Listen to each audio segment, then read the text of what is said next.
Isa to sa mga pinaka-bang for the buck na mga sapatos, mga all-around shoes natin. Parang presyong divisoria na lang to. Sheesh! This is for women's, guys. Bumagay pa sa shorts natin to.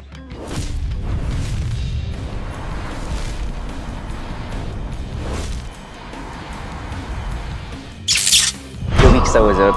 So guys, may mga dumating din tayo guys dito, mga Adidas na naman. And syempre, may New Balance ulit tayo, mga budgetarian. Mga below 2,200 pesos, pero simulan muna natin. Syempre, dito guys, on cloud tayo na tilt. This is yung Mara header natin. This is for women's guys. Ito guys, yung ganitong pastel color ni On, talagang pinag-isipan. Tsaka nagugulat ako sa mga on cloud natin na mga kulay. Akala mo hindi siya maganda, pero ito yung mga safe na parisan sa lahat. Tsaka base kay On ha, in fairness naman, mga walang patapon na mga colorways yun. Kapag in-on-fit mo talaga siya, talagang pang sosyalan. This one is 10,995 pesos na lang. Then, syempre guys, meron tayong mga women's size din, mga budgetarian tayo. This is the Light Racer 3.0 natin. This one guys, so 2,195 pesos. Mga budgetarian tayo dito guys. Ng mga running shoes natin, super below SRP tayo, 2,195. Parang presyong divisoria na lang to. Syempre mga peke guys ha, nasa 1,800 ang mga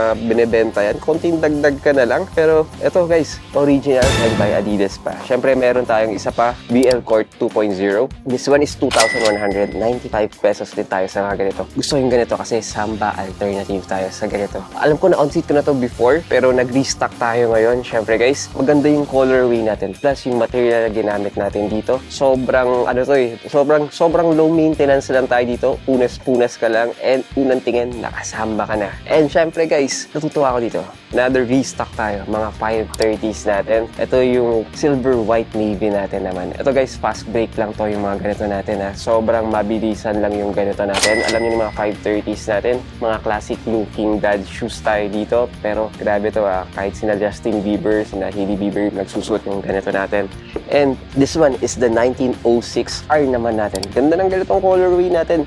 6,195 pesos tayo sa ganito. This one, unisex tayo dito guys ha. Meron tayong panlalaki and pambabae. Kita mo naman, silver, cream, tapos may bronze tayo na mga accent colors dyan. Gusto ko yung ganito. Kung may size lang ako nito. Sana may size, pero this one, I think this is pambabae yung sizing natin dito. Alright, na-miss ko yung ganitong sapatos natin ha. This is yung silver white navy natin na 530s. Sheesh! Very classic. And syempre guys iba yung pormahan talaga ng mga 530s natin Napakaganda. Mesh type tayo sa top. Tapos syempre, comfy tayo. This is once a running shoes, pero ngayon pinampoporma naman. Pero kahit pang walking and pang jogging mo to, pwede pa rin. Para sa akin, isa to sa mga pinaka-bang for the buck na mga sapatos, mga all-around shoes natin. Performance shoes, pang gym shoes, pang forma, comfort, nandun na lahat. Alright, this is our BL Court 2 na clay pink na colorway. Bumagay pa sa shorts natin to. So, ito guys, akala mo, pag unang tingin, akala mo pang babae. Pero, sheesh! Grabe. Unisex siya guys, na totoo lang. Pero, grabe to. Ganda ng mga classic na mga Adidas Unang tingin, para ka nakasamba, pero yung material na ginamit natin dito, yun yung maganda guys. Punas-punas ka lang dito, kahit madumihan ka,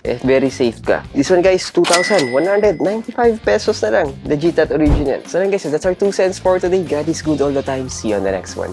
Cheers!